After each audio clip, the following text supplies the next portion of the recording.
ಈ ಕಾರ್ಯಕ್ರಮದ ಪ್ರಾಯೋಜಕರು ಜೈನ್ ಇರಿಗೇಷನ್ ಸಿಸ್ಟಮ್ಸ್ ಲಿಮಿಟೆಡ್, ಜಾಗತಿಕ ತುಂತುರು ಮತ್ತು ಹನಿ ನೀರಾವರಿ ಉಪಕರಣಗಳ ಉತ್ಪಾದಕರು, ಬೇಸಾಯ ತಂತ್ರಜ್ಞಾನ ನಿರೂಪಕರು ಹಾಗೂ ರೋಗರಹಿತ ಟಿಶ್ಯೂ ಕಲ್ಚರ್ ಗಿಡಗಳು, ಕ್ಯಾಡ್ಬರೀಸ್, ಕೋಕೋ ಬೆಳೆಸಿ ಅಧಿಕ ಆದಾಯ ಗಳಿಸಿ, ಹಾಗೂ ಸ್ಟಿಲ್ ಇಂಡಿಯಾ, ಸ್ಟಿಲ್ ಉಪಕರಣಗಳು ತನ್ನಿ ಪರಿವರ್ತನೆ.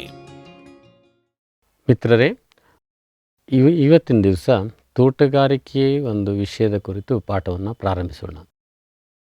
ತೋಟಗಾರಿಕೆ ಈ ಒಂದು ಶಬ್ದ ಏನಿದೆಯಲ್ಲ, ಇದನ್ನು 2 ಲ್ಯಾಟಿನ್ ಶಬ್ದಗಳಿಂದ ತೆಗೆದುಕೊಂಡಿದ್ದಿದೆ.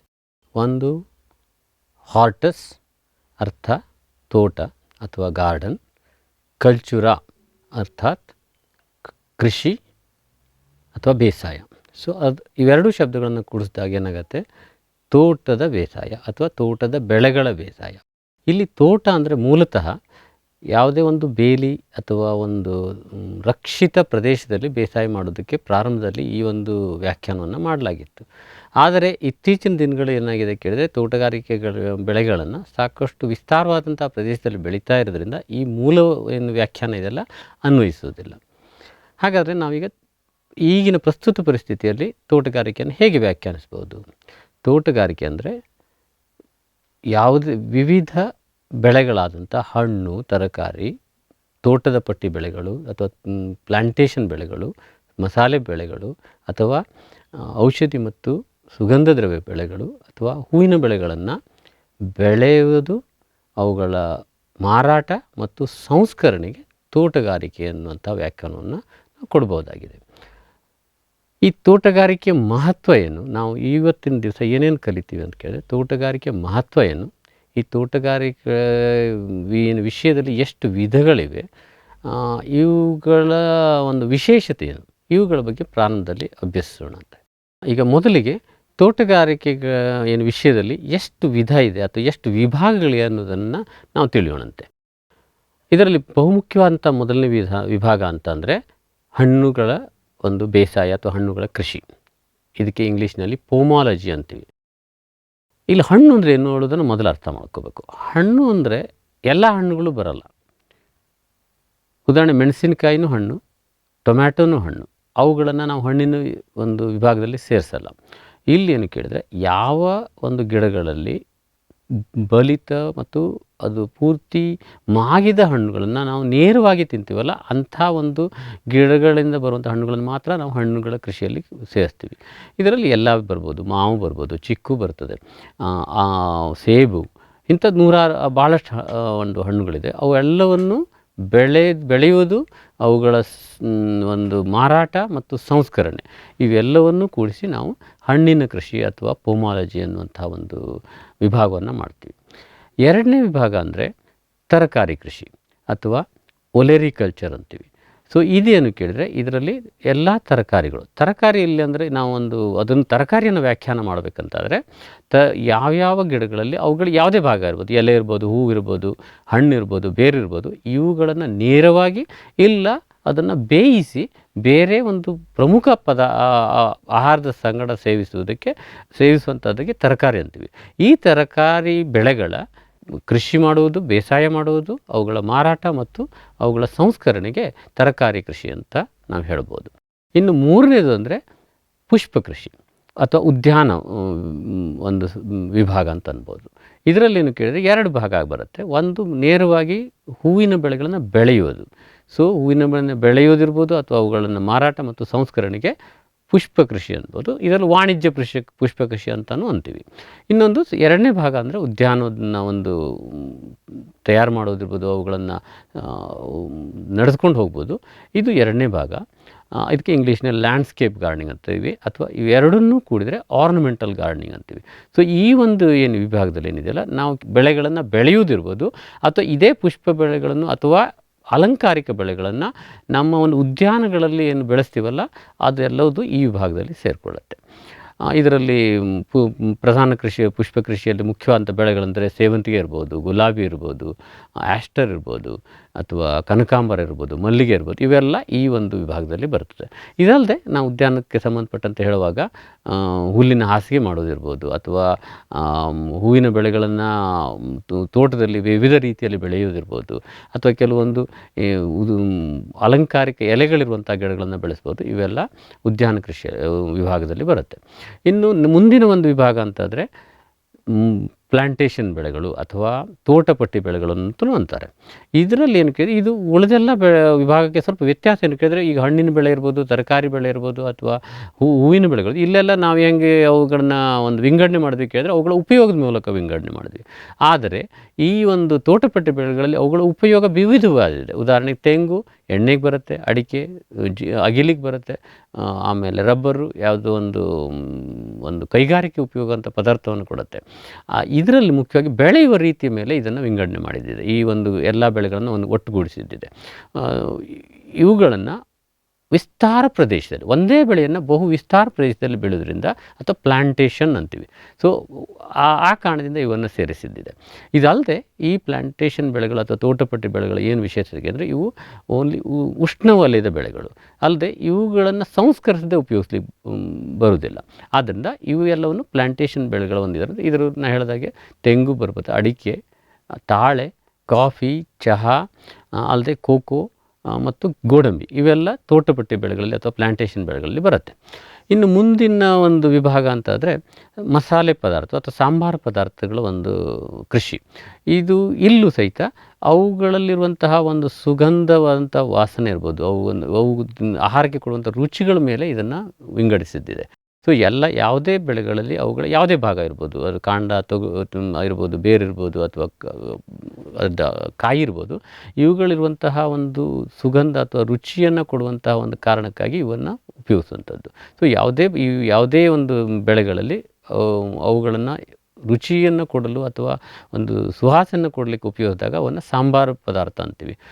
ಏಲಕ್ಕಿ, ಮೆಣಸು, ಆಮೇಲೆ ಇದು ಶುಂಠಿ ಇರ್ಬೋದು, ಅರಿಶಿನ ಇರ್ಬೋದು. ಸೊ ಅರಿಶಿನ ಅದರ ಸಂಗಡ ಅದು ಬಣ್ಣವನ್ನು ಕೊಡುತ್ತೆ. ಇವೆಲ್ಲ ಬೆಳೆಗಳನ್ನು ನಾವು ಮಸಾಲೆ ಪದಾರ್ಥಗಳು ಅಥವಾ ಸಾಂಬಾರು ಪದಾರ್ಥಗಳು ಅಂತೀವಿ.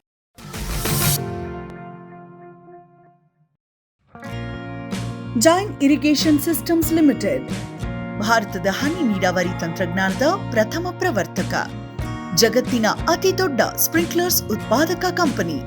ಸಂರಕ್ಷಿತ ಕೃಷಿಯಲ್ಲಿ ಹಸಿರು ಮನೆಗಾಗಿ ಮಿಸ್ಟರ್, ಫಾಗರ್, ಫ್ಯಾನ್ ಮತ್ತು ಪ್ಯಾಡ್ ಹಾಗೂ ನೆರಳು ಮನೆ, ಸ್ವಯಂಚಾಲಿತ ನೀರಾವರಿ ವ್ಯವಸ್ಥೆ ಮತ್ತು ರಸಾವರಿ ತಂತ್ರಜ್ಞಾನ. ಕೃಷಿಯಲ್ಲಿ ನೀರಿನ ಸಮರ್ಪಕ ಬಳಕೆ ಹಾಗೂ ಉಳಿತಾಯಕ್ಕೆ ಮತ್ತೊಂದು ಹೆಸರು ಜೈನ್. ಕ್ಯಾಡ್ಬರಿ ಚಾಕೊಲೇಟಿನ ಮೂಲ ಅಂಶ ಕೋಕೋ. ನಿಮ್ಮ ಆದಾಯ ದ್ವಿಗುಣಕ್ಕೆ ಕೋಕೋ ಒಂದು ಉತ್ತಮ ಬೆಳೆ. ಅಂತರ ಬೆಳೆ, ಏಕ ಬೆಳೆಯಾಗಿ ಕರ್ನಾಟಕದೆಲ್ಲೆಡೆ ಕೋಕೋ ಬೆಳೆಯಬಹುದು. ಹೈಬ್ರಿಡ್ F1 ಗಿಡಗಳ ಪೂರೈಕೆ ಮತ್ತು ಕೋಕೋ ಬೀಜ ಖರೀದಿ ಕ್ಯಾಡ್ಬರಿಯಿಂದ. ಲಕ್ಷಾಂತರ ಎಕರೆ ಬೆಳೆ ವಿಸ್ತರಣೆಗೆ ಇದೇ ಅವಕಾಶ. ಈ ಸದಾವಕಾಶವನ್ನ ಸದ್ಬಳಕೆ ಮಾಡಿಕೊಳ್ಳಿ.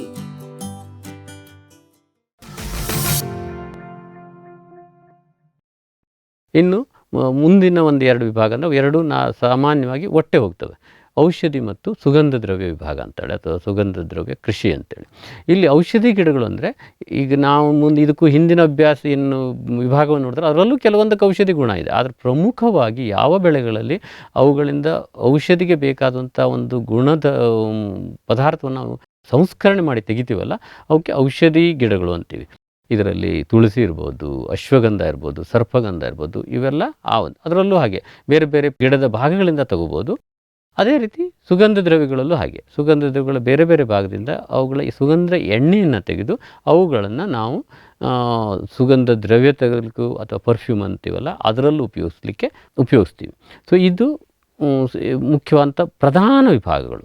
ಇವು ಎಲ್ಲದಕ್ಕೂ ಸೇರಿಕೊಂಡು ಏನು ನಾವು ಇಷ್ಟೊತ್ತು ಹೇಳೋದಲ್ಲ, ಅದು ಹಣ್ಣಿನ ಬೆಳೆ ಬರ್ಬೋದು, ತರಕಾರಿ ಬೆಳೆ ಇರ್ಬೋದು, ಹೂವಿನ ಬೆಳೆಗಳಿರ್ಬೋದು, ಸಾಂಬಾರು ಪದಾರ್ಥ ಇರ್ಬೋದು, ಇವುಗಳನ್ನೆಲ್ಲ ಕೂಡಿದರೆ ಇವು ಸಂಸ್ಕರಣೆ ಮಾಡದೆ ನಾವು ಉಪಯೋಗಿಸಲ್ಲ ಭಾಳಷ್ಟು ಕಡೆ. ಅಥವಾ ಇವುಗಳನ್ನು ಸಂಸ್ಕರಣೆ ಮತ್ತು ಮೌಲ್ಯವರ್ಧನೆ ಮಾಡುವಂಥದ್ದೇ ಇನ್ನೊಂದು ವಿಭಾಗಗಳನ್ನು ನಾವು ಮಾಡ್ಬೋದು. ಯಾಕೆಂದರೆ ಇವುಗಳು ಭಾಳ ಬೇಗನೆ ಕೆಡುವಂತಹ ಒಂದು ಬೆಳೆಗಳು, ಇವುಗಳ ಒಂದು ಉತ್ಪನ್ನಗಳು ಕೆಡ್ತವೆ. ಆದ್ದರಿಂದ ಅದನ್ನು ಸಂಸ್ಕರಣೆ ಮಾಡೋದು ಅಥವಾ ಮೌಲ್ಯವರ್ಧನೆ ಮಾಡೋದನ್ನು ನಾವು ಇನ್ನೊಂದು ವಿಭಾಗ ಮಾಡ್ಬೋದು. ಇವು ಪ್ರಧಾನವಾದಂಥ ತೋಟಗಾರಿಕೆ ವಿಭಾಗಗಳು. ಇದಲ್ಲದೆ ನಾವು ತೋಟಗಾರಿಕೆ ಬೆಳೆಗಳಲ್ಲಿ ಈಗ ಏನು ನಾವು ಬೇಸಾಯ ಬೆಳೆಗಳಿರುತ್ತವಲ್ಲ, ಅಕ್ಕಿ, ಭತ್ತ ಇರ್ಬೋದು, ಗೋಧಿ ಇರ್ಬೋದು, ಇವುಗಳನ್ನು ನೇರವಾಗಿ ಬೀಜದಿಂದ ನಾಟಿ ಮಾಡಿಬಿಡ್ತೀವಿ. ಆದರೆ ಈ ತೋಟಗಾರಿಕೆ ಬೆಳೆಗಳನ್ನು ಉತ್ಪತ್ತಿ ಮಾಡೋದು ಅಥವಾ ವಂಶಾಭಿವೃದ್ಧಿ ಮಾಡುವುದೇ ಒಂದು ವಿಭಾಗವಾಗಿ ಒಂದು ನಾವು ತಗೋಬೋದು. ಅಂದರೆ ಇನ್ನು ಏನು ನರ್ಸರಿ ಅಂತೀವಿ ಅಥವಾ ಸಸ್ಯಾಭಿವೃದ್ಧಿ ವಿಧಾನ ಅಂತೀವಲ್ಲ, ಅದನ್ನು ಒಂದು ವಿಭಾಗವನ್ನಾಗಿ ನಾವು ಇಲ್ಲಿ ತಗೋಬೋದು. ಇವಿಷ್ಟು ನಮ್ಮ ತೋಟಗಾರಿಕೆ ವಿಷಯದಲ್ಲಿ ವಿವಿಧ ವಿಭಾಗಗಳನ್ನಾಗಿ ನಾವು ವಿಂಗಡಿಸ್ಬೋದು. ಈಗ ನಾವು ತೋಟಗಾರಿಕಾ ಬೆಳೆಗಳು ಮತ್ತು ಇತರ ಬೆಳೆಗಳಿಗೆ ಏನು ವ್ಯತ್ಯಾಸ, ಈ ಒಂದು ವಿಷಯವನ್ನು ಅಭ್ಯಾಸ ಮಾಡೋಕ್ಕಿಂತ ಮೊದಲು ನಾವು ಈ ಬೆಳೆಗಳಲ್ಲಿ ಇತರ ಬೆಳೆಗಳಿಂದ ಹೇಗೆ ಏನು ವಿಶೇಷತೆ ಇದೆ ಅನ್ನೋದನ್ನು ಅರ್ಥ ಮಾಡ್ಕೊಳ್ಳುವಂತೆ. ಈ ತೋಟಗಾರಿಕೆ ಬೆಳೆಗಳಲ್ಲಿ ಬಹಳಷ್ಟು ಬೆಳೆಗಳು ಬಹುವಾರ್ಷಿಕ ಬೆಳೆಗಳು. ನಾವೇನು ಬೇಸಾಯ ಮಾಡುವಾಗ ಏನಿದೆ 3 ತಿಂಗಳ 4 ತಿಂಗಳ, ಇವುಗಳು ಹೆಚ್ಚು ಅಂದರೆ 6 ತಿಂಗಳಿಗೆ ಮುಗಿದೋಗ್ತವೆ ಅವುಗಳು ಅವಧಿ. ಆದರೆ ಇಲ್ಲಿ ಬಹುವಾರ್ಷಿಕ ಬೆಳೆಗಳು. ಈ ಬಹುವಾರ್ಷಿಕ ಬೆಳೆಗಳು ಯಾಕೆ ಇದು ಮುಖ್ಯತೆ ಆಗುತ್ತೆ ಅಂದರೆ, ಒಂದು ಸಾರಿ ಹಚ್ಚಿದ ಮೇಲೆ ಇದು ಬಹಳ ವರ್ಷ ಇರೋದರಿಂದ ಹಾಕೋಕ್ಕಿಂತ ಮೊದಲೇ ಅಥವಾ ಬೆಳೆಯೋಕ್ಕಿಂತ ಮೊದಲೇ ನಿರ್ಧಾರ ಮಾಡಬೇಕಾದದ್ದು ಭಾಳಷ್ಟು ಇರುತ್ತೆ. ಇದು ಒಂದು. ಇನ್ನೊಂದೇನು ಕೇಳಿದರೆ, ಈ ತೋಟಗಾರಿಕಾ ಬೆಳೆಗಳು ಬಹಳಷ್ಟು ಬೆಳೆಗಳು ಅವುಗಳ ಪೌಷ್ಟಿಕಾಂಶಕ್ಕೆ ಸಂಬಂಧಕ್ಕಂತೆ ಪ್ರಾಮುಖ್ಯತೆಯನ್ನು ಹೊಂದಿದೆ. ಹಣ್ಣಿರ್ಬೋದು, ತರಕಾರಿ ಇರ್ಬೋದು ಅಥವಾ ಮಸಾಲೆ ಪದಾರ್ಥಗಳು, ಅವುಗಳಲ್ಲಿ ಇರುವಂತಹ ಒಂದು ಪೌಷ್ಟಿಕಾಂಶಗಳಿದ್ವಲ್ಲ, ಅವು ಬಹಳ ನಮ್ಮ ಆಹಾರದಲ್ಲಿ ಮುಖ್ಯ ಅಂತ ಪಾತ್ರವನ್ನು ವಹಿಸ್ತವೆ. ಮೂರನೇದೇನು ಕೇಳಿದರೆ, ಈ ತೋಟಗಾರಿಕಾ ಬೆಳೆಗಳನ್ನು ಬೆಳೆಯುವುದರಲ್ಲಿ ನಾವು ಮುಂದಿನ ಒಂದು ಪಾಠಗಳಲ್ಲಿ ಅದನ್ನು ಅಭ್ಯಸಿಸೋಣಂತೆ. ಇವುಗಳಿಗೆ ಕೆಲವೊಂದು ಬೇಸಾಯ ಕ್ರಮದಲ್ಲಿ ವ್ಯತ್ಯಾಸ ಇದೆ. ಉದಾಹರಣೆಗೆ ಚಾಟ್ನಿ ಮಾಡೋದು ಅಂತೀವಿ ಅಥವಾ ಪ್ರೂನಿಂಗ್ ಅಂತೀವಿ, ಟ್ರೈನಿಂಗ್ ಅಂತೀವಿ ಅಥವಾ ಅದಕ್ಕೆ ಆಕಾರ ಕೊಡುವಂಥದ್ದು. ಇವು ನಾವು ಸಾಧಾರಣವಾಗಿ ಬೆಳೆಯುವಂತಹ ಬೇಸಾಯ ಬೆಳೆಗಳಲ್ಲಿ ಇರುವುದಿಲ್ಲ. ಇದು ಈ ಬೆಳೆಗಳಲ್ಲಿ ವಿಶೇಷತೆ. ಇನ್ನೊಂದು ಮುಖ್ಯವಾದಂತಹ ಒಂದು ವ್ಯತ್ಯಾಸ ಅಂದರೆ, ಈ ಬಹಳಷ್ಟು ತೋಟಗಾರಿಕೆ ಬೆಳೆದು ಹಣ್ಣಿರ್ಬೋದು, ತರಕಾರಿ ಇರ್ಬೋದು, ಇಲ್ಲ ಹೂವಿನ ಬೆಳೆಗಳದು, ಇವು ಬಹಳ ಬೇಗನೆ ಕೆಡ್ತವೆ. ಇವುಗಳನ್ನು ಹೆಚ್ಚು ಸಮಯ ಇಡಲಿಕ್ಕೆ ಬರ್ತಾ ಇಲ್ಲ. ಸೊ ಈ ಸಂಬಂಧ ನಾವು ಇವುಗಳನ್ನು ಬೆಳೆಯೋದಿರ್ಬೋದು ಅಥವಾ ಇವುಗಳನ್ನು ಮುಂದಿನ ಮಾರಾಟ ಮಾಡೋದ್ರಲ್ಲಿ ಬಹಳ ಒಂದು ಎಚ್ಚರಿಕೆಯನ್ನು ವಹಿಸಬೇಕಾಗತ್ತೆ. ಸೊ ಈ ತೋಟಗಾರಿಕೆ ಇದಲ್ಲದೆ ನಿಮಗೆಲ್ಲ ಈಗಲೇ ಇದು ಮೊದಲೇ ಹೇಳಿದಂತೆ, ಇದರಲ್ಲಿ ಕೆಲವೊಂದು ಬೆಳೆಗಳು ಅವುಗಳ ಒಂದು ಗುಣಧರ್ಮಗಳನ್ನು ಆಧರಿಸಿ ಔಷಧಿ ಅಥವಾ ಸುಗಂಧ ದ್ರವ್ಯಗಳು ಬಹಳ ಮುಖ್ಯ ಪಾತ್ರವನ್ನು ವಹಿಸ್ತವೆ. ಇದಲ್ಲದೆ ಜಾಗತಿಕವಾಗಿರ್ಬೋದು ಅಥವಾ ಭಾರತದಲ್ಲಿರ್ಬೋದು, ಈ ತೋಟಗಾರಿಕಾ ಬೆಳೆಗಳೇನಿದೆಯಲ್ಲ, ಇವುಗಳು ವಾಣಿಜ್ಯ ಸಂಬಂಧವು ಬಹಳ ಮುಖ್ಯವಾದಂತಹ ಪಾತ್ರವನ್ನು ವಹಿಸ್ತವೆ. ಈ ಒಂದು ಕಾರಣಗಳಿಂದ ತೋಟಗಾರಿಕಾ ಬೆಳೆಗಳಿಗೂ ಮತ್ತು ನಮ್ಮ ಬೇಸಾಯ ಬೆಳೆಗಳಿಗೂ ವ್ಯತ್ಯಾಸವನ್ನು ಕಾಣ್ಬೋದು. ಆ ಕಾರಣದಿಂದ ಈ ತೋಟಗಾರಿಕೆ ಬೆಳೆಯುವಾಗಿರ್ಬೋದು ಅಥವಾ ಇವುಗಳಿಗೆ ಉಪಯೋಗಿಸುವಂಥ ಉಪಕರಣಗಳ ಸಹಿತ ಬಹಳಷ್ಟು ವ್ಯತ್ಯಾಸ ಇರ್ತವೆ. ಇವನ್ನು ನಾವು ಮುಂದಿನ ಕೆಲವೊಂದು ಪಾಠಗಳಲ್ಲಿ ಓದೋಣಂತೆ. ಈಗ ನಾವು ಈ ತೋಟಗಾರಿಕೆ ವಿಷಯದ ಮಹತ್ವವನ್ನು ಸ್ವಲ್ಪ ಅರಿಯೋಣಂತೆ. ಈ ತೋಟಗಾರಿಕೆ ಮಹತ್ವವನ್ನು ಅರಿಯುವಾಗ ನಾವು ಕೆಲವೊಂದು ವಿಷಯವಾರು ವಿಂಗಡಣೆ ಮಾಡಿದರೆ, ಮೊದಲನೇದಾಗಿ ಇವುಗಳ ಪೌಷ್ಟಿಕಾಂಶದ ಮಹತ್ವ ಅಥವಾ ನಮ್ಮ ಆಹಾರದಲ್ಲಿ ತೋಟಗಾರಿಕಾ ಬೆಳೆಗಳ ಪ್ರಾಮುಖ್ಯತೆಯನ್ನು ಮೊದಲು ನೋಡೋಣಂತೆ. ಈ ತೋಟಗಾರಿಕಾ ಬೆಳೆಗಳು, ಇದರಲ್ಲಿ ಮುಖ್ಯವಾಗಿ ನಾನು ಹಣ್ಣು ಮತ್ತು ತರಕಾರಿಗಳನ್ನ ಮೊದಲನೇದಾಗಿ ತಗೋತೀನಿ. ಇವೇ ಮುಖ್ಯವಾದಂಥ ನಾವು ಬೆಳೆಯುವಂಥ ತೋಟಗಾರಿಕಾ ಬೆಳೆಗಳಲ್ಲಿ 60ಕ್ಕೂ ಹೆಚ್ಚು ಪ್ರಮಾಣ ಇವೇ ಆಗುತ್ತವೆ. ಸೊ ಈ ತೋಟಗಾರಿಕಾ ಬೆಳೆಗಳಿಂದವಲ್ಲ, ಇವುಗಳಲ್ಲಿ ಮುಖ್ಯವಾಗಿ ನಮಗೆ ಪೌಷ್ಟಿಕಾಂಶ ಸಂಬಂಧ ನಾವು ಅದನ್ನು ಬೆಳಿತೀವಿ ಅಥವಾ ಉಪಯೋಗಿಸ್ತೀವಿ. ಇದರಲ್ಲಿ ಮುಖ್ಯವಾದಂಥ 2 ಅಂಶ ತೋಟಗಾರಿಕೆ ಬೆಳೆಗಳಲ್ಲಿ ಹಣ್ಣು ಮತ್ತು ತರಕಾರಿ ಅಂದರೆ, ಒಂದು ವಿಟಮಿನ್ಗಳು, ಎರಡನೇದು ಇವುಗಳ ಖನಿಜಾಂಶಗಳು. ಇವು ನಮಗೆ ಬೇರೆ ಯಾವುದು ಬೆಳೆಗಳೇನಿದೆ, ನಾವು ಸಾಧಾರಣವಾಗಿ ಏನು ತಿಂತೀವಲ್ಲ, ಅಕ್ಕಿ ಇರ್ಬೋದು, ಜೋಳ ಇರ್ಬೋದು, ಗೋಧಿಗಳಲ್ಲಿ ಕಡಿಮೆ ಪ್ರಮಾಣದಲ್ಲಿರ್ತದೆ. ಅದರಲ್ಲಿರೋದೇನು ಕೇಳಿದರೆ ಪಿಷ್ಟ ಇರ್ತದೆ, ಆಮೇಲೆ ಪ್ರೋಟೀನ್ ಇರ್ತದೆ, ಆಮೇಲೆ ಕೊಬ್ಬಿರ್ತದೆ. ಇವು ಬೇಕು ದೇಹಕ್ಕೆ. ಆದರೆ ಈ ಒಂದು ಬೆಳೆಗಳು, ಆಹಾರ ಪದಾರ್ಥಗಳು ನಮಗೆ ವಿಟಮಿನ್ಸನ್ನು ಮತ್ತು ಯಾವುದೇ ಖನಿಜಾಂಶವನ್ನು ನಮಗೆ ಕೊಡೋದಿಲ್ಲ. ಇದಕ್ಕೆ ತೋಟಗಾರಿಕೆ ಬೆಳೆಗಳ ಹಣ್ಣು ಮತ್ತು ತರಕಾರಿಗಳ ಮೇಲೆ ನಾವು ಅವಲಂಬಿತವಾಗಿರುತ್ತೆ. ಸೊ ನಿಮಗೆ ಈಗಾಗಲೇ ಸಾಕಷ್ಟು ನೀವು ಬೇರೆ ಕಡೆ ಓದಿರ್ತೀರಿ ಅಥವಾ ನಿಮಗೆ ನಿಮ್ಮ ಡಾಕ್ಟರ್ಸ್ ಹೇಳಿರ್ಬೋದು.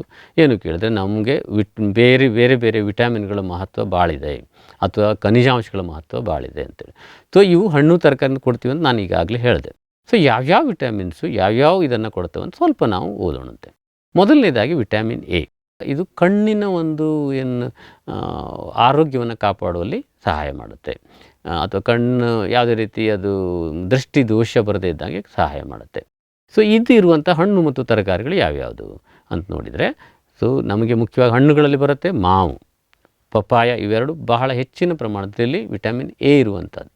ತರಕಾರಿಗಳಲ್ಲಿ ಕ್ಯಾರೆಟ್, ಗಜ್ಜರಿ ಏನಿದೆಯಲ್ಲ, ಇದು ಹೆಚ್ಚಿನ ಪ್ರಮಾಣದಲ್ಲಿ ನಮಗೆ ವಿಟಮಿನ್ ಎನ್ನು ಕೊಡುತ್ತೆ. ಇನ್ನೂ ಸಾಕಷ್ಟಿದೆ, ಬಟ್ ನಾನು ಒಂದೊಂದೇ ಎರಡೆರಡೇ ಉದಾಹರಣೆಗಳನ್ನು ಇಲ್ಲಿ ಕೊಡ್ತಾ ಇದ್ದೀನಿ. ಇನ್ನು ವಿಟಮಿನ್ ಬಿ ಅಂತ ಹೇಳಿ, ವಿಟಮಿನ್ ಬಿ ಏನಿದೆಯಲ್ಲ, ಇದರಲ್ಲಿ ಸಾಕಷ್ಟು ವಿಟಮಿನ್ಗಳು ಬರ್ತವೆ.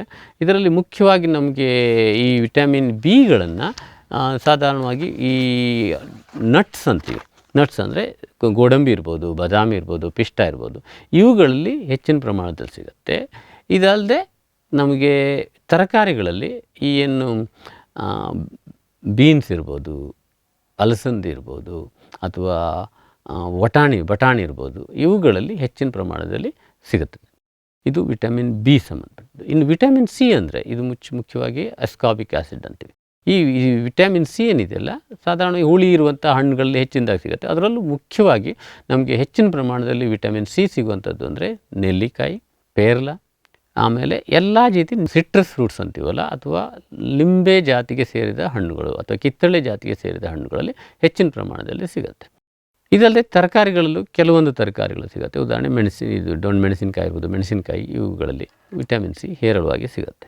ವಿಟಮಿನ್ ಡಿ ಏನಿದೆಯಲ್ಲ, ಇದು ವಿಟಮಿನ್ ಡಿ ಸಾಧಾರಣವಾಗಿ ನಮಗೆ ಹಣ್ಣು ಅಥವಾ ತರಕಾರಿ ಹೆಚ್ಚಿನ ಪ್ರಮಾಣದಲ್ಲಿ ಲಭ್ಯ ಇರುವುದಿಲ್ಲ. ಇವನ್ನು ನಾವು ಬೇರೆ ಒಂದು ಬಿಸಿಲಿನಿಂದ ಇರ್ಬೋದು, ಕೆಲವೊಂದು ಬೇರೆ ವಿಧಾನದಿಂದ ತಗೋತೀವಿ. ಬಟ್ ಆದರೆ ಉಳಿದ ವಿಟಮಿನ್ಗಳಿದಾವಲ್ಲ, ಅವುಗಳು ಸೊಪ್ಪಿನ ತರಕಾರಿಗಳಲ್ಲಿ ಹೇರಳವಾಗಿ ಲಭ್ಯ ಆಗುತ್ತೆ. ಅದು ರಾಜಗಿರಿ ಇರ್ಬೋದು, ಪಾಲಕ್ ಇರ್ಬೋದು, ಇರ್ತದೆ. ಇದು ಮುಖ್ಯವಾಗಿ ವಿಟಮಿನ್ ಇದು. ಇನ್ನು ವಿಟಮಿನ್ ಇ ಏನಿದೆಯಲ್ಲ, ದಾಳಿಂಬೆ ಅಂತ ಒಂದು ಹಣ್ಣುಗಳಲ್ಲಿ ಹೇರಳವಾಗಿ ಸಿಗುತ್ತೆ ವಿಟಮಿನ್ ಇ. ಆಮೇಲೆ ಖನಿಜಾಂಶಗಳು ಸಾಕಷ್ಟು ಏನು ತರಕಾರಿಗಳು ಇರ್ಬೋದು, ಹಣ್ಣುಗಳು ಇರ್ಬೋದು, ಸಾಕಷ್ಟು ಪ್ರಮಾಣದಲ್ಲಿ ಖನಿಜಾಂಶಗಳನ್ನು ಹೊಂದಿದೆ. ಅದರಲ್ಲಿ ಕೆಲವೊಂದನ್ನು ತಗೊಂಡ್ರೆ ಕ್ಯಾಲ್ಶಿಯಂ ಏನು ಲವಣ ಇದೆಯಲ್ಲ, ಇದು ಸೌತೆ ಜಾತಿಗೆ ಸೇರಿದಂತಹ ತರಕಾರಿಗಳಲ್ಲಿ ಹೆಚ್ಚಿನ ಪ್ರಮಾಣದಲ್ಲಿ ಸಿಗುತ್ತೆ. ಕಬ್ಬಿಣದ ಪ್ರಮಾಣ ಏನಿದೆಯಲ್ಲ, ಇದು ಹಾಗೆ ಭಾಳಷ್ಟು ಒಂದು ಸೊಪ್ಪಿನ ತರಕಾರಿಗಳಲ್ಲಿ ಹೆಚ್ಚಿನ ಪ್ರಮಾಣದಲ್ಲಿ ಸಿಗುತ್ತೆ. ಅಯೋಡಿನ್ ಏನಿದೆಯಲ್ಲ, ಇದು ಬೆಂಡೆ ಇರ್ಬೋದು, ಬೆಂಡೆದಲ್ಲಿ ಹೆಚ್ಚಿನ ಪ್ರಮಾಣ ಸಿಗುತ್ತೆ. ಈ ರೀತಿಯಾಗಿ ಬೇರೆ ಬೇರೆ ತರಕಾರಿಗಳು ಮತ್ತು ಹಣ್ಣುಗಳು ಲವಣಾಂಶಗಳನ್ನು ಸಾಕಷ್ಟು ಪ್ರಮಾಣದಲ್ಲಿ ನಮ್ಮ ದೇಹಕ್ಕೆ ಕೊಡುತ್ತವೆ. ಇವುಗಳ ಒಂದು ವಿಟಮಿನ್ ಮತ್ತು ಖನಿಜಾಂಶಗಳನ್ನು ನಮಗೆ ದೇಹಕ್ಕೆ ಕೊಡುವಂಥದ್ರಲ್ಲಿ ಈ ಹಣ್ಣು ಮತ್ತು ತರಕಾರಿಗಳ ಪ್ರಾಮುಖ್ಯತೆ. ಇಷ್ಟೇ ಅಲ್ಲ, ನಾವು ಬರೀ ವಿಟಮಿನ್ಸು ಅಥವಾ ಮಿನರಲ್ಸ್ ಖನಿಜಾಂಶಗಳನ್ನು ಅಷ್ಟೇ ಕೊಡ್ತದೆ ಅಂತ ತಿಳಿಬಾರ್ದು. ಏನು ಹಣ್ಣು ಇರ್ಬೋದು, ತರಕಾರಿಗಳು, ಇವು ನಮಗೆ ಏನು ನಾವು ಅಕ್ಕಿ ಇರ್ಬೋದು, ಭತ್ತ, ಇದರಿಂದ ಏನು ನಾವು ತಗೋತೀವಲ್ಲ, ಆ ಒಂದು ಪ್ರಮುಖ ಆಹಾರಾಂಶಗಳನ್ನು ಆಹಾರದ ಘಟಕಗಳನ್ನು ಸಹಿತ ಕೊಡಬಲ್ಲವು. ಉದಾಹರಣೆ ಬಾಳೆ ತಗೊಳ್ಳಿ, ಅಥವಾ ಎಲ್ಲ ಹಣ್ಣುಗಳು ಇವು ನಮಗೆ ಪಿಷ್ಟವನ್ನು ಕೊಡಬಲ್ಲವು. ಏನು ದೇಹಕ್ಕೆ ಸುಲಭದಲ್ಲಿ ಜೀರ್ಣವಾಗುವಂತಹ ಗ್ಲೂಕೋಸನ್ನು ಕೊಡ್ತವೆ, ಫ್ರುಕ್ಟೋಸನ್ನು ಕೊಡ್ತವೆ.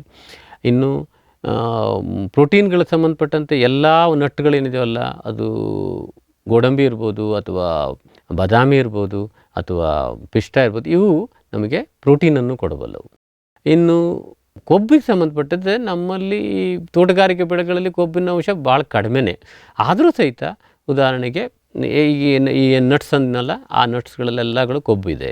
ಆಮೇಲೆ ಅವಕ್ಯಾಡೋ ಅಂತ ಒಂದು ಹಣ್ಣಿದೆ, ಅದರಲ್ಲಿ ಕೊಬ್ಬಿನ ಪ್ರಮಾಣ ಸಾಕಷ್ಟು ಇದೆ. ಇದಲ್ಲದೆ ನಮ್ಗೆ ಗೊತ್ತು, ತೆಂಗು ಮತ್ತು ತಾಳೆ, ಇವು ನೇರವಾಗಿ ನಮಗೆ ಎಣ್ಣೆಯನ್ನು, ಕೊಬ್ಬಿನ ಅಂಶವನ್ನು ಕೊಡುವಂತಹ ಬೆಳೆಗಳು.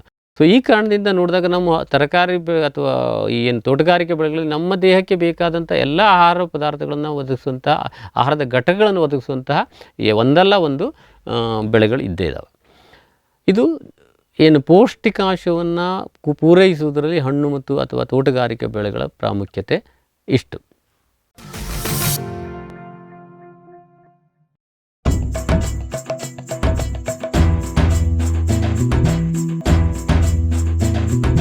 ಕೃಷಿ ಪ್ರಗತಿ ಸಾಕಾರವಾಯಿತು, ಸ್ಟಿಲ್ ತಂತ್ರಜ್ಞಾನದಿ ಸಾಧ್ಯವಾಯಿತು, ಬದಲಾವಣೆಗೆ ಕಾಲ ಕೂಡಿ ಬಂತು. ಸ್ಟಿಲ್ ಉಪಕರಣಗಳು ತನ್ನಿ ಪರಿವರ್ತನೆ.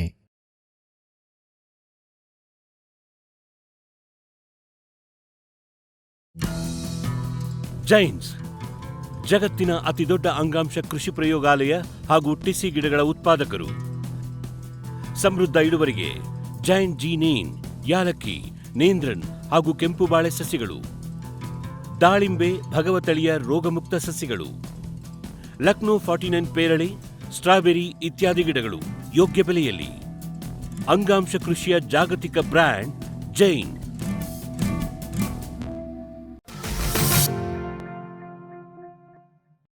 ಈ ತೋಟಗಾರಿಕೆ ಬೆಳೆಗಳ ಔಷಧೀಯ ಗುಣಗಳು ಇದಾವೆ. ಈಗ ಅಲ್ಲೇ ಹೇಳಿದಂತೆ ಅಲ್ಲೊಂದು ವಿಭಾಗನೇ ಇದೆ ನಮಗೆ, ಏನು ಔಷಧಿ ಬೆಳೆಗಳು. ಇವುಗಳಂತೂ ನೇರವಾಗಿ ನಮಗೆ ಬೇರೆ ಬೇರೆ ನಮ್ಮ ಕಾಯಿಲೆಗಳನ್ನು ಅದನ್ನು ಬರದೇ ಇರುವಂಥ ಆಗಲಿ ಅಥವಾ ಅದನ್ನು ಗುಣಪಡಿಸುವಂತಹ ಒಂದು ಗುಣಧರ್ಮವನ್ನು ಹೊಂದಿದೆ. ಇದಲ್ಲದೆ ನಾವು ಉಪಯೋಗಿಸುವಂಥ ಹಣ್ಣಿರ್ಬೋದು, ತರಕಾರಿ ಇರ್ಬೋದು, ಮಸಾಲೆ ಪದಾರ್ಥಗಳ ಸಹಿತ ನಮಗೆ ಔಷಧೀಯ ಗುಣಗಳನ್ನು ಕೊಡಬಲ್ಲವು. ಹಣ್ಣು ಮತ್ತು ತರಕಾರಿಗಳಲ್ಲಿ ಸಾಕಷ್ಟು ಪ್ರಮಾಣದಲ್ಲಿ ಆ್ಯಂಟಿ ಆಕ್ಸಿಡೆಂಟ್ಸ್ ಅಂತೀವಿ. ಆ್ಯಂಟಿ ಆಕ್ಸಿಡೆಂಟ್ಸ್ ಅಂದರೆ ಇವು ನಮ್ಮ ದೇಹದಲ್ಲಿ ಉತ್ಪತ್ತಿಯಾಗುವಂತಹ ಕೆಲವು ವಿಷಕಾರಕ ಅಂಶಗಳನ್ನು ಹೊರತೆಗೆಯುವುದರಲ್ಲಿ ಸಹಾಯ ಮಾಡ್ತವೆ.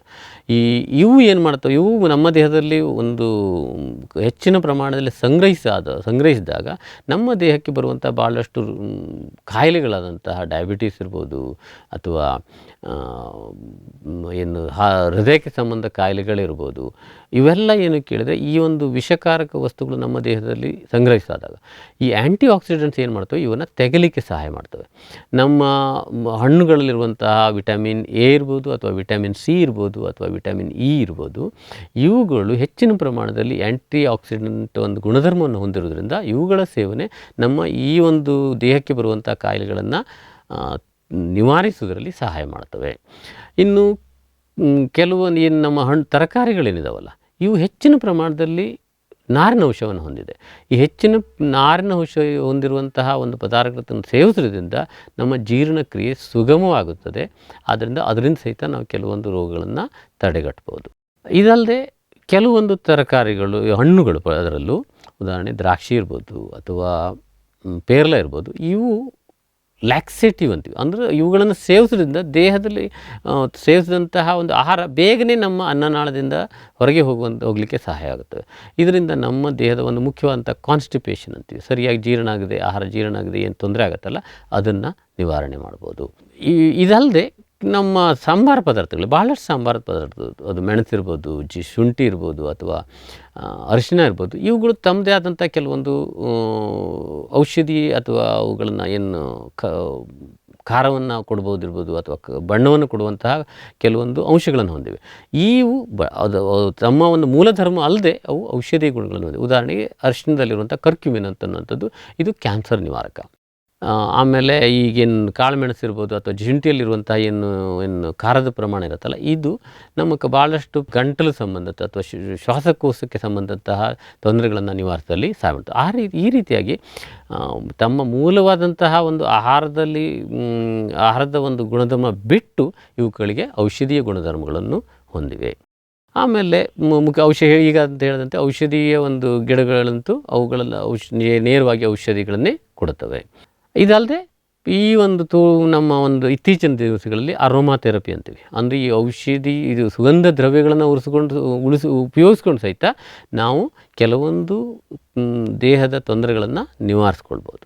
ಸೊ ಇದು ತೋಟಗಾರಿಕೆ ಬೆಳೆಗಳ ಒಂದು ರೀತಿಯ ಮಹತ್ವ. ಅದು ಪೌಷ್ಟಿಕಾಂಶಗಳ ಸಂಬಂಧಪಡ್ಬೋದು, ಔಷಧಿ ಗುಣ ಸಂಬಂಧ. ಈಗ ನಾವು ಎರಡನೇದಾಗಿ ತೋಟಗಾರಿಕೆ ಬೆಳೆಗಳ ಆರ್ಥಿಕ ಮಹತ್ವದ ಬಗ್ಗೆ ನೋಡೋಣ.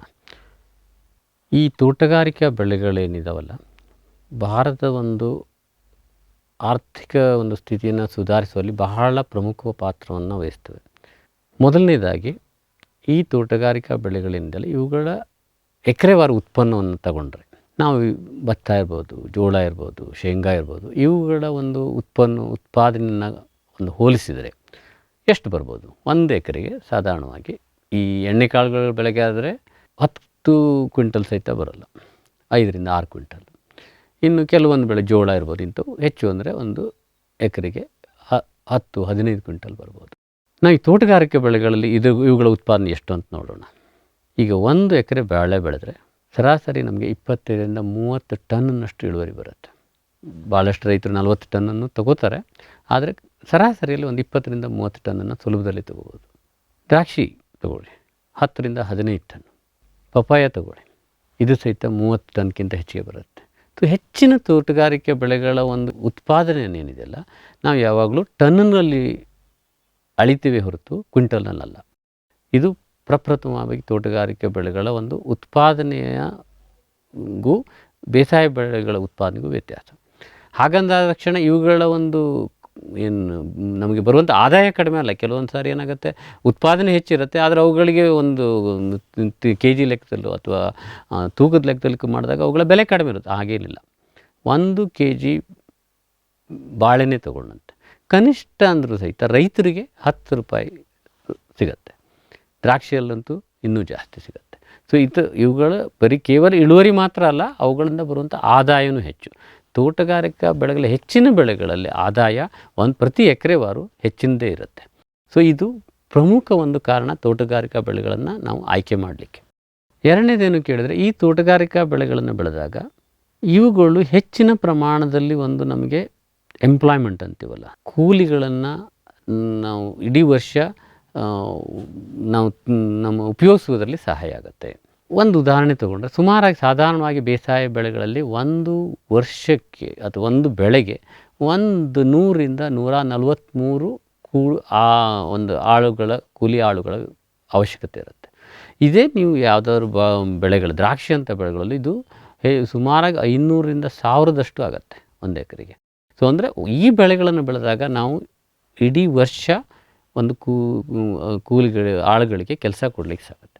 ಇದು ನಮ್ಮಂಥ ಭಾರತದಂಥ ದೇಶದಲ್ಲಿ ಎಲ್ಲಿ ನಮ್ಮದು ನಿರುದ್ಯೋಗ ಸಮಸ್ಯೆ ಇದೆಯಲ್ಲ, ತೋಟಗಾರಿಕಾ ಬೆಳೆಗಳು ನಿರುದ್ಯೋಗ ಸಮಸ್ಯೆಯನ್ನು ನಿವಾರಿಸುವಲ್ಲಿ ಬಹಳ ಮುಖ್ಯವಾದಂಥ ಪಾತ್ರವನ್ನು ವಹಿಸುತ್ತೆ. ಇದು ನೇರವಾಗಿ ಕೃಷಿ ಮಾಡಿದಾಗ. ಇದಲ್ಲದೆ ತೋಟಗಾರಿಕೆಯನ್ನು ಬೆಳೆದಾಗ ಇನ್ನೂ ಸಾಕಷ್ಟು ಒಂದು ಸಂಸ್ಕರಣಕ್ಕೆ ಸಂಬಂಧಪಟ್ಟಂತಹ ಒಂದು ಕೈಗಾರಿಕೆಗಳಿರ್ತವೆ. ಅದರಲ್ಲಿ ಆಗುವಂತಹ ಒಂದು ಉದ್ಯೋಗ ಅವಕಾಶ ಬೇರೆ. ಉದ್ಯೋಗ ಅವಕಾಶವನ್ನು ಸೃಷ್ಟಿಸುವುದರಲ್ಲಿ ತೋಟಗಾರಿಕಾ ಬೆಳೆಗಳ ಪಾತ್ರ ಬಹಳ ಮುಖ್ಯ. ಇನ್ನು ಮೂರನೇದಾಗಿ ಹೇಳಬೇಕಂತಂದರೆ, ಈ ತೋಟಗಾರಿಕಾ ಬೆಳೆಗಳನ್ನು ಬೆಳೆದಾಗ ಈ ಹೆಚ್ಚಿನ ತೋಟಗಾರಿಕಾ ಬೆಳೆಗಳು ನಮ್ಮ ದೇಶಕ್ಕೆ ರಫ್ತಿನ ಮೂಲಕ ಬರುವಂಥ ಆದಾಯವನ್ನು ಒದಗಿಸೋದ್ರಲ್ಲಿ ಭಾಳ ಸಹಾಯ ಮಾಡುತ್ತೆ. ವಿದೇಶಿ ವಿನಿಮಯ ಅಂತೀವಲ್ಲ, ಇದನ್ನು ಒದಗಿಸೋದ್ರಲ್ಲಿ ಸಹಾಯ ಮಾಡುತ್ತೆ. ಯಾಕೆ ಕೇಳಿದರೆ, ಹಣ್ಣುಗಳಿರ್ಬೋದು, ಸಂಬಾರ ಪದಾರ್ಥಗಳಿರ್ಬೋದು, ಕೆಲವೊಂದು ತೋಟಪಟ್ಟಿಗಳು ಬೆಳೆಗೆ ಇರ್ಬೋದು, ಔಷಧಿ ಇವುಗಳೆಲ್ಲ ನಮ್ಮ ದೇಶದ ಒಂದು ಜಾಗತಿಕವಾಗಿ ಸ್ಥಾನ ಅತಿ ಹೆಚ್ಚಿನದಾಗಿದೆ. ಹಣ್ಣಿನಲ್ಲಿ ನಾವು ಜಗತ್ತಿನಲ್ಲೇ 2ನೇ ಸ್ಥಾನದಲ್ಲಿದ್ದೀವಿ. ತರಕಾರಿಗಳಲ್ಲಿ 2ನೇ ಸ್ಥಾನದಲ್ಲಿದೆ. ಭಾಳಷ್ಟು ಬೆಳೆಗಳಲ್ಲಿ ನಮ್ಮ ಒಂದು ಮೊದಲ 5 ರಿಂದ 6ನೇ ಸ್ಥಾನಗಳಲ್ಲಿ ನಾವು ಕಾಣ್ಬೋದು. ಹೀಗಿದ್ದಾಗ ಜಾಗತಿಕವಾಗಿ ಇವುಗಳನ್ನು ಒಂದು ಪೂರೈಕೆ ಮಾಡೋದರಲ್ಲಿ ಭಾರತದ ಒಂದು ಸ್ಥಾನ ಬಹಳ ಮುಖ್ಯವಾದ. ಈ ಕಾರಣದಿಂದ ಹೌದು, ನಮ್ಮ ದೇಶದ ಜನಸಂಖ್ಯೆ ಹೆಚ್ಚಿದೆ, ಆದ್ದರಿಂದ ನಾವು ಆಂತರಿಕವಾಗಿ ಭಾಳಷ್ಟು ಉಪಯೋಗಿಸ್ತೀವಿ. ಆದರೂ ಸಹಿತ ಭಾಳಷ್ಟು ಬೆಳೆಗಳನ್ನು ನಾವು ರಫ್ತು ಮಾಡ್ತೀವಿ. ನಿಮಗೆ ಗೊತ್ತಿರ್ಬೋದು, ದೇಶದ ಒಂದು ಆರ್ಥಿಕ ಸ್ಥಿತಿ ನಾವು ಎಷ್ಟನ್ನು ರಫ್ತು ಮಾಡ್ತೀವಿ ಅನ್ನೋದ್ರ ಮೇಲೆ ನಿರ್ಧಾರ ಆಗಿರುತ್ತೆ. ಆದ್ದರಿಂದ ಯಾವುದೇ ಬೆಳೆಗಳು ದೇಶದ ರಫ್ತಿಗೆ ಸಹಾಯ ಮಾಡ್ತಾ ಇದ್ದಲ್ಲಿ ಅದು ನಮ್ಮ ದೇಶದ ಆರ್ಥಿಕತೆಯನ್ನು ಸಹಾಯ ಮಾಡ್ತವೆ. ಆದ್ದರಿಂದ ನಾವು ನಮ್ಮ ದೇಶದಿಂದ ರಫ್ತಾಗುವಂತಹ ತೋಟಗಾರಿಕಾ ಬೆಳೆಗಳ ಉತ್ಪನ್ನವನ್ನು ನೋಡೋದು ಸುಮಾರಾಗಿ ಈಗ 18-19 ತಗೊಂಡ್ರೂ ಸಹಿತ 50,000 ಕೋಟಿಗಿಂತಲೂ ಹೆಚ್ಚನ್ನು ಬರೀ ತೋಟಗಾರಿಕಾ ಬೆಳೆಗಳಿಂದ ನಾವು ರಫ್ತಿನ ಆದಾಯವನ್ನು, ವಿದೇಶಿ ವಿನಿಮಯವನ್ನು ಗಳಿಸಿದ್ದೇವೆ. ಸೊ ಇದರಲ್ಲಿ ಹಣ್ಣುಗಳು ಬಂತು, ತರಕಾರಿ ಬಂತು, ಚಹಾ, ಕಾಫಿ, ಆಮೇಲೆ ಗೋಡಂಬಿ, ತೆಂಗಿನ ನಾರು, ಇವೆಲ್ಲ ಕೆಲವು ತೋಟಗಾರಿಕೆ ಹಣ್ಣು ಮತ್ತು ತರಕಾರಿಗಳ ಸಂಸ್ಕರಿತ ಪದಾರ್ಥಗಳು ಸೇರಿಕೊಳ್ತವೆ. ಸೊ ಇದು ದೇಶದ ಒಂದು ವಿಸ್ತಾರವಂತ ಸ್ಥೂಲವಾಗಿ ನೋಡಿದಾಗ ಇವು ದೇಶಕ್ಕೆ ಆಗುವಂತಹ ಲಾಭ. ಒಂದು ರೈತರಿಗೆ ಆಗುವಂಥ ಲಾಭ ಅದು ನೇರವಾಗಿ ಆದಾಯ. ಇನ್ನೊಂದು ದೇಶಕ್ಕೆ ಆಗುವಂಥ ಲಾಭ, ಆರ್ಥಿಕವಾದಂಥ ಲಾಭ ಅಂದರೆ ಇವುಗಳಿಂದ ಬರುವಂತಹ ವಿದೇಶಿ ವಿನಿಮಯ. ಇನ್ನೊಂದು ಇದರಲ್ಲಿ ನೋಡ್ಬೇಕಂತಾದರೆ, ಇವುಗಳು ಕೈಗಾರಿಕೆಯನ್ನು ಅಭಿವೃದ್ಧಿ ಮಾಡೋದ್ರಲ್ಲಿ ಬರುವಂತಹ ಮಹತ್ವ.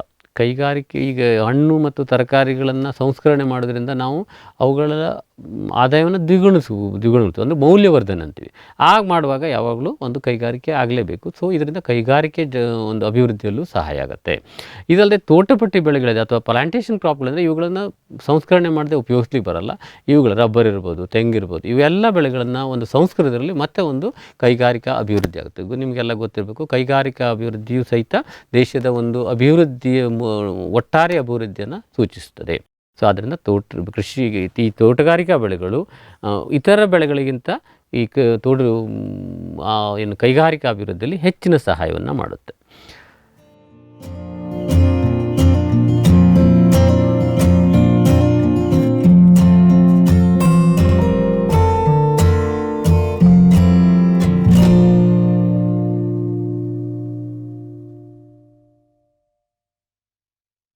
ಈ ಕಾರ್ಯಕ್ರಮದ ಪ್ರಾಯೋಜಕರು ಜೈನ್ ಇರಿಗೇಷನ್ ಸಿಸ್ಟಮ್ಸ್ ಲಿಮಿಟೆಡ್, ಜಾಗತಿಕ ತುಂತುರು ಮತ್ತು ಹನಿ ನೀರಾವರಿ ಉಪಕರಣಗಳ ಉತ್ಪಾದಕರು, ಬೇಸಾಯ ತಂತ್ರಜ್ಞಾನ ನಿರೂಪಕರು ಹಾಗೂ ರೋಗರಹಿತ ಟಿಶ್ಯೂ ಕಲ್ಚರ್ ಗಿಡಗಳು, ಕ್ಯಾಡ್ಬರೀಸ್, ಕೋಕೋ ಬೆಳೆಸಿ ಅಧಿಕ ಆದಾಯ ಗಳಿಸಿ, ಹಾಗೂ ಸ್ಟಿಲ್ ಇಂಡಿಯಾ, ಸ್ಟಿಲ್ ಉಪಕರಣಗಳು ತನ್ನಿ ಪರಿವರ್ತನೆ.